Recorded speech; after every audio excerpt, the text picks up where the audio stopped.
Hey y'all, how's everybody doing today? Sorry this is a day late. I had an emergency that I had to tend to yesterday. Long story really short, my roommate and his fiance had a big blow up and they're no longer fiance. He kicked her out, ended it, all because he thinks that she was cheating, which she was not. Anyway, it was a big deal. So I apologize. Moving on. Not quite sure how to start this episode, so we're just gonna dive right in head first. After leaving work, the only money I had to work with was child support. And I did have one final paycheck coming from Walmart. So I had enough money to pay rent for 2 more months. But we got an eviction notice in the middle of, I believe it was April of 2014, because we supposedly didn't pay the previous month's rent, which I tried to fight because I did have a receipt proving that I paid the rent, but they kicked us out anyway.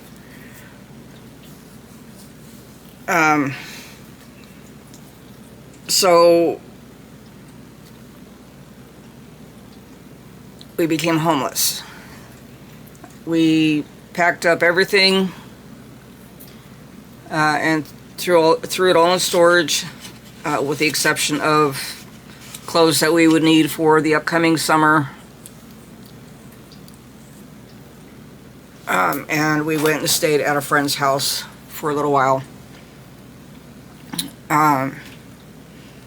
We, over the span of probably the first year and a half of being homeless, bounced around from friends' houses to motels, back to friends' houses, back to motels, and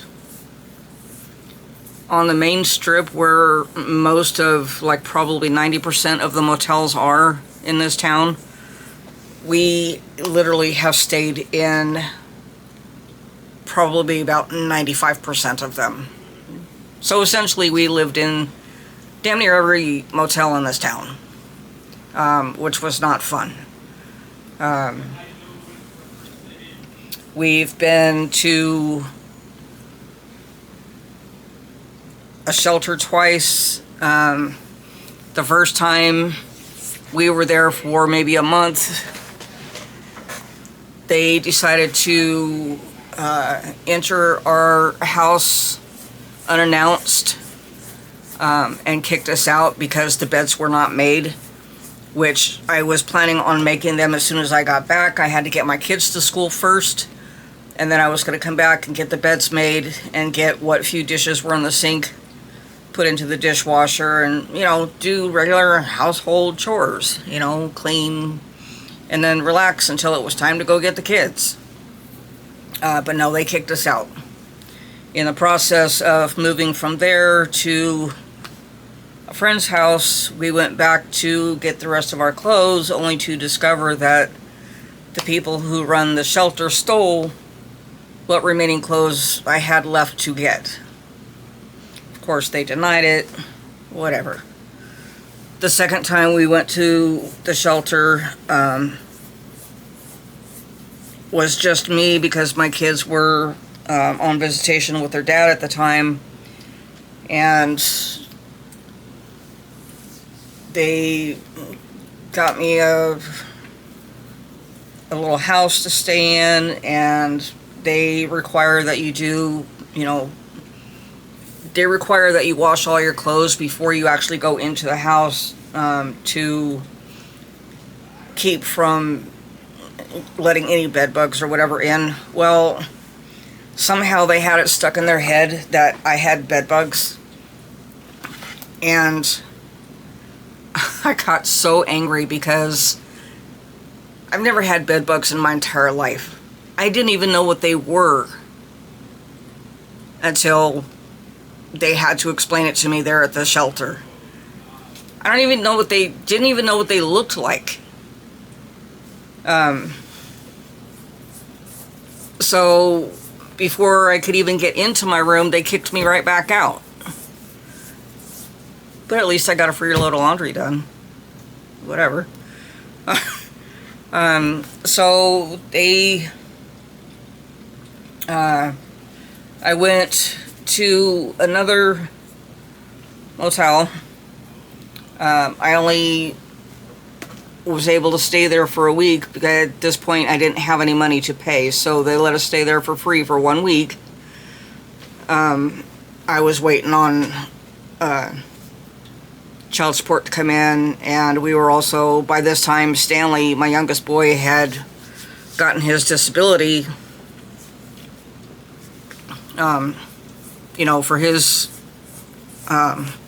for his issues, and so between that and the child support, we were able to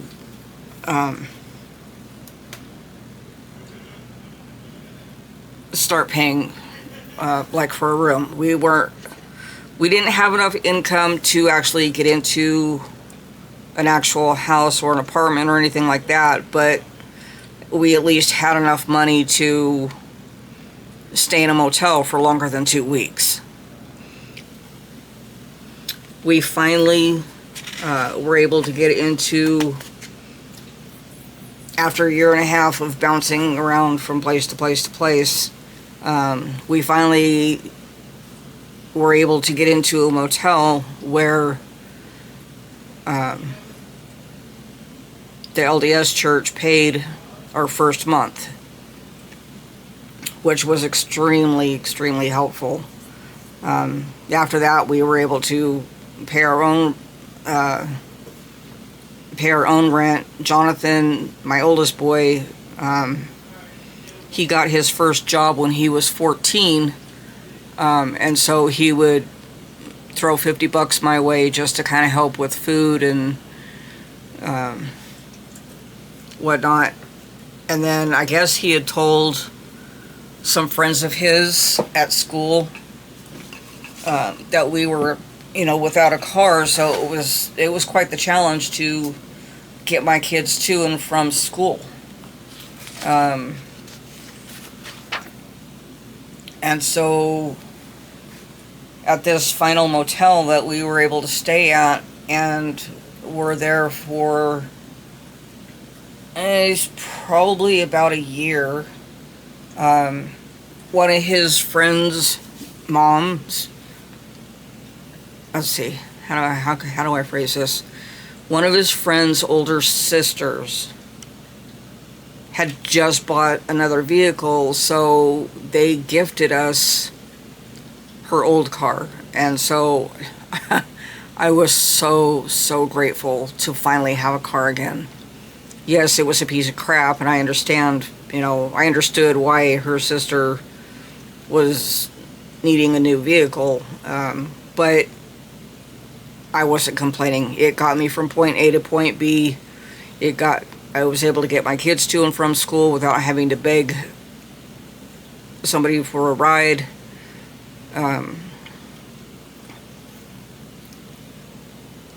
I was able to get to the grocery store without having to beg for a ride, or, without having to call a taxi, which I was not comfortable with due to traumatic experiences throughout my life, which is a whole other story in itself. Once we got settled into this last motel, so that it would be a little easier well, actually, it was just before we got the car. My kids had to ride. I was finally able to get them onto a school bus, so they were taking the school bus to and from school.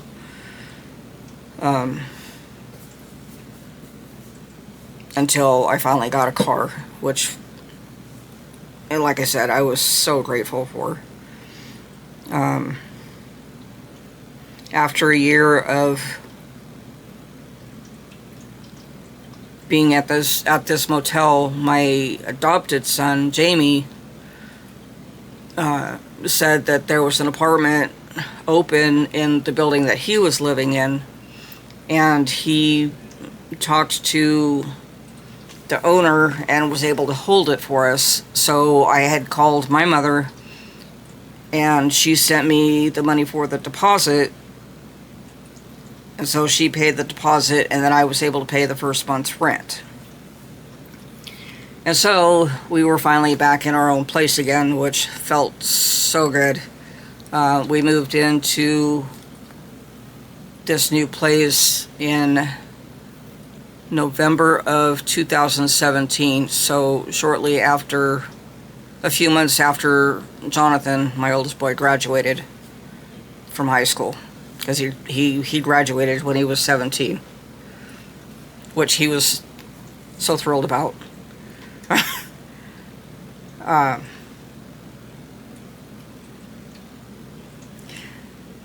Anyway,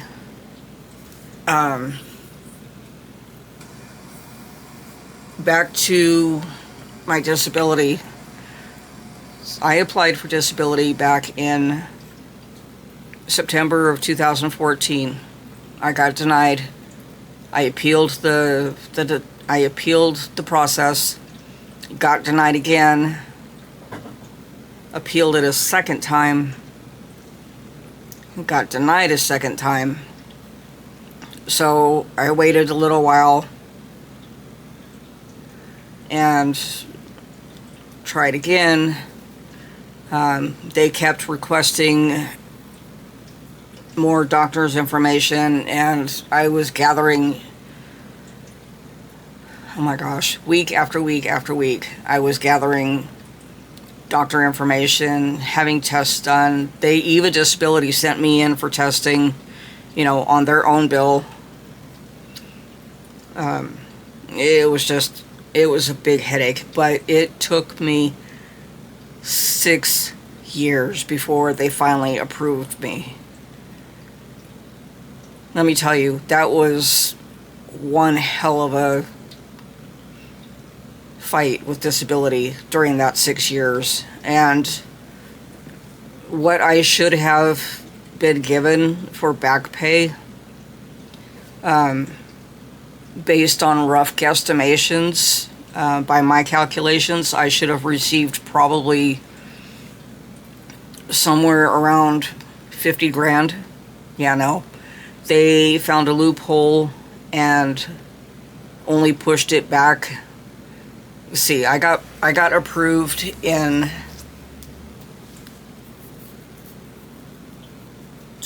April of 2018, I think. And they only pushed it back. No, it had to have been April. Yeah, April of 2000. I'm pretty sure it was April, or maybe it was April of 2019. I don't remember for sure. But they cut 5 years worth of fighting off of that back pay. And so my first, so I was only going to receive a little over $5,000. For 6 years worth of fighting with disability, all I got was $5,000 and it wasn't even a lump sum. They paid me $2,500 right then, right away, and then 6 months later, I would get the other half. So it was a very long, drawn-out fight. An unnecessary fight, in my opinion. But I'm grateful that they finally, got me approved, and so now I'm on disability. I have been since 2018, or 19. I don't remember when I got approved. It was one of those 2 years. And my initial payment, so I had, when we moved into, when we finally got into our own place, which is the place that I'm currently living in now, and let me tell you, it's not a great place. Yes, it works. It's a roof over our head. We have hot water. We have cold water. You know, power, gas, internet, all the basic shit. But it's a very run-down place. It needs a lot of work. It's very outdated. All the plumbing is outdated. All the electrical is outdated. So we have to be careful where we plug stuff in at and whatnot. But I'm not complaining too much because it is a roof over my head. And I'm sure somebody out there is going to ask, why don't I just move? Well, if I had the money to do that, I would. After my kids all started moving out, with the exception of Stanley, I actually had to have 2 roommates. It's the only way I can make it. If I didn't have the roommates, my son and I, Stanley and I, would be probably right back living in a car instead of a motel, because at this point I can't even afford a motel because they raised the rates up so drastically since we last lived in a motel. It's ridiculous. So yeah, without these 2 roommates, I would have nowhere to go. So I'm grateful for my roommates. However, my disability and Stanley's disability have both progressed enough. In fact, when Stanley's dad passed away 2 years ago, because I'm on disability, I was able to receive half of his disability that he was receiving, and Stanley was able to receive the other half. So between the 2 of us, I get a little bit more than Stanley does, by a couple hundred. But at this point, between Stanley and I, we could probably live here without the 2 roommates, but it would be really tight. Like, I would have enough money left over to, you know, put gas in the car, buy a few groceries, and get my vape juice every month. And then the rest would have to be saved for any emergencies. So it would be, yeah, we could do it. It would just be really, really tight. So I would prefer to have at least 1 roommate, so that it's not quite so tight, budget-wise, financially-wise. Anyway, that's all I have for this week. There will probably only be 1 more episode following this one, so a total of 3 episodes for this mini-series. If you liked it, please subscribe, and if you have any questions or comments, I would be more than happy to answer any of those things, and I will see you all in the next video.